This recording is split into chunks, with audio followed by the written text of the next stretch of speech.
This is JD at Bvtvnews, and I'm back to give y'all the latest and greatest news in the sport of boxing.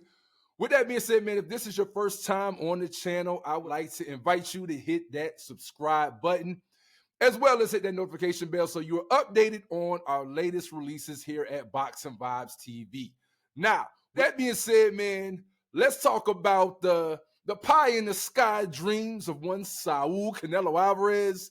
Talk about he wants $150 million to face off against David, the Mexican monster, Benavidez. So check out what Canelo Alvarez had to say that kind of has everybody in boxing kind of shooting arrows his way at ducking Benavidez.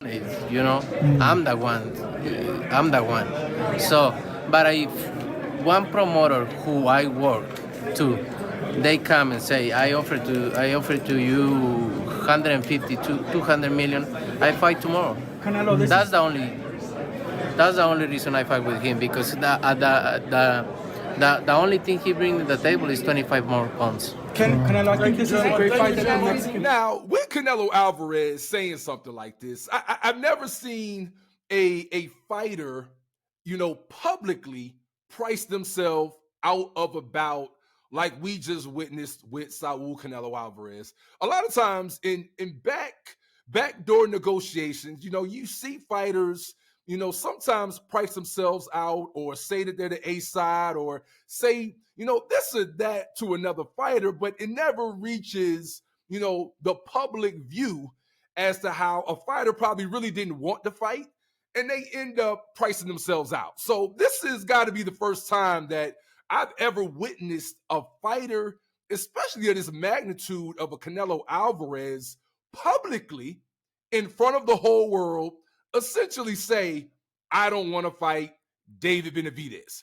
That is essentially what you were saying when you tell the world that it will literally take $150 million to $200 million to get you in the ring with a David Benavidez. Like right now, there's absolutely nobody in boxing right now that would generate that much money for a Saul Canelo Alvarez. Not at all. Not at all. There's nobody who he could pick out, to make that kind of money. So it was a absolute asinine thing for him to say and for him to put out there to kind of blatantly show that he really does not want to face David Benavidez.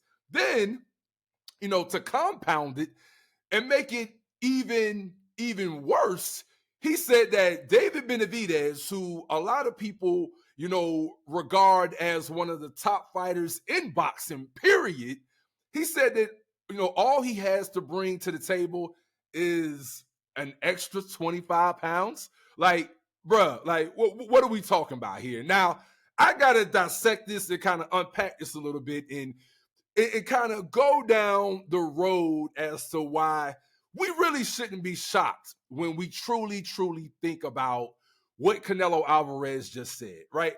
I went and dug in the archives, a few weeks ago, as a lot of this stuff was kind of stirring up around Canelo and, is he going to duck David Benavidez? Is he not? He's leaving PBC. He's not. I went down memory lane and just for kicks and giggles, right? I went back to Triple G versus Canelo 1, the very first bout when it ended up being a split decision draw, right? And this was a fight where Canelo Alvarez was about 25, 26 years old, and Triple G at this particular point was 34 years old, right? And if you go back and watch that fight, and you will see where Triple G literally backed up Canelo Alvarez the whole bout. I mean, he backed him up the whole bout. And by my scorecard, when I saw it back then in 2017, and when I watched it again for probably the 20th time a few weeks ago, I believe Triple G won that fight. Could these moments decide the fight? Out on its feet.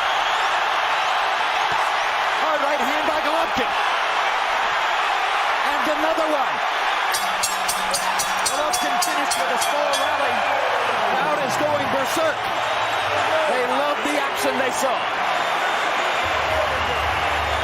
before the fight. Okay, Jim. I've got a 116, 112, 8 rounds to 4, Gennady Golovkin.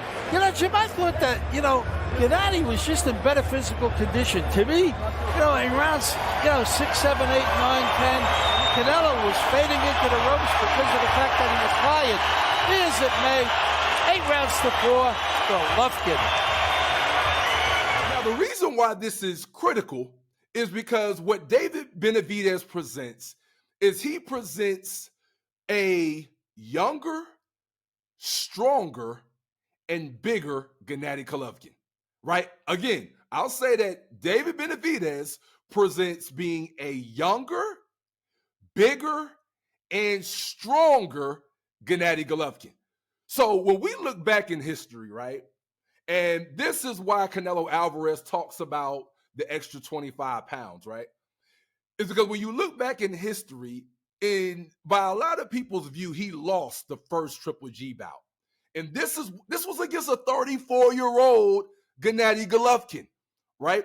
So now, if you struggled and pretty much arguably lost at 26 years old to a 34-year-old Golovkin who pushed you back for the whole fight at age 26, then it only makes sense that at age 33, you're not going to face a guy who is 26, 27 years old now, and he's bigger, stronger, right, than Gennady Golovkin was. He's bigger, stronger, and probably more powerful, probably quicker, throws more punches than Golovkin, can probably take punches like Golovkin. So when you really start to look at Canelo Alvarez's history, and if you really delve into his fights, you'll see that actually this shouldn't be a shock. This really should not be a shock to fans. It should be really, par for the course for a Canelo Alvarez. And then you add in the element, right? You add in the element of how Canelo Alvarez, again, tried to go up to 175 and defeat Dimitri Bivol, right? And ended up losing. Bivol knocked him right on back down to 168. So if you're Canelo Alvarez, the reason why he's ducking so hard is I believe him and Eddie Reynoso feel like David Benavidez is too big for them, which is why he made the 25-pound comment. They feel like he's too big for them. They feel like ultimately he's going to come into the ring probably the size of a Bivol or a Benavidez, and they know that that would absolutely be too much for Canelo Alvarez, which is why we're probably not ever going to get the bout. We're not going to ever get the bout. He's going to wait out David Benavidez, as we already know he's going up to 175. And I believe that he'll continue to stall out to a point where David Benavidez will really fully outgrow 168. Hypothetically, David Benavidez probably could go back down to 168, within the next year or so. But probably after 2024, if David Benavidez really gets acclimated to 175, then that boat will have shipped on and we'll never see Canelo Alvarez versus David Benavidez. But this is not shocking. If y'all really go back in the archives with Canelo Alvarez and you really dig into like some of those fights like the Triple G one, which is probably the fighter that pushed him the most and beat him, really, unfortunately he didn't beat him on paper, but probably in that first one beat him. It should be no shock if we really take a look at it that he's ducking a bigger, younger, stronger version of Triple G. A bigger, stronger, younger version of Triple G, man. So at 33 years of age, he's not getting in the ring, man, with that Goliath of a nonstop tornado that comes at you named David Benavidez. It's not happening, man. So it is what it is. Unfortunately, this is absolutely a duck. And again, I maintain personally that the reason why this is truly, truly a duck is because of Canelo Alvarez's age. He's only 33 years of age. Mind you, again, Triple G was 34 when he arguably beat a 26-year-old Canelo. You got Canelo at 33 refusing to face off against a David Benavidez. So this is what really makes it a duck. I feel like if Canelo Alvarez was maybe 36, 37 years old, right? and David Benavidez was a big dude the way he is, and, you know, wanted to face off, and David Benavidez was maybe 26, then I don't believe the boxing world calls this a duck in that same fashion if Canelo is 36, 37, and David is on the come up at 26, 10 years younger. I don't believe that everybody has this level of outrage, but it's coming straight at Canelo Alvarez because, bruh, at 33 years of age, you were still supposed to be at a point where you're willing to take on the best fighters out there. Period. Point blank, period, man. You're supposed to be doing that. So straight up, this is a duck. Nobody cares what Canelo says as far as trying to say, you know, that David is too big or it can't happen. The reality is, man, you're young enough, bro. You should be getting in there with David Benavidez. Not to mention, this is probably the most lucrative fight out there. Because we ain't even going to get into how 1 minute you're saying that David Benavidez is 25 pounds too heavy. But then on the flip side, another major bout you could do with Terrence Crawford, you don't want to allow him to come up.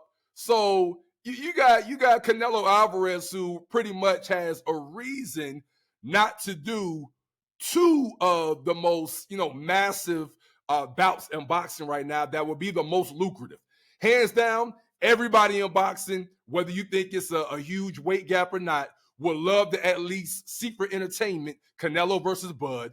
And hands down, even more than that, everybody wants to see him face off against the other fighter in his division, which is David Benavidez, face off against him. So those are two bouts, man, that he's straight up saying no to, that it looks like we're probably not going to get. Y'all let me know in the comment section, man, what y'all think about this duck by Canelo Alvarez and what this does to his legacy. You already got, you know, Andre Ward, you know, came out and said that this will tarnish his legacy a bit, this duck of David Benavidez. Oh, and another thing, I don't even like that shot that he took at Iron Mike Tyson too. You know, when they asked him about Mike's thoughts on it, and he alluded to something about it would matter if Mike was sober or something of that nature. I don't even like that knock that Canelo said as well. But straight up, you got Canelo Alvarez getting mad and upset at the boxing world for clamoring for the biggest fight against the fighter who literally is in the same weight class. But y'all let me know what y'all think in the comment section. This is JD at Bvtvnews. Please make sure you hit that subscribe button as well as that notification bell so you are updated on the latest drops of Boxing Vibes TV. Till next time, deuces.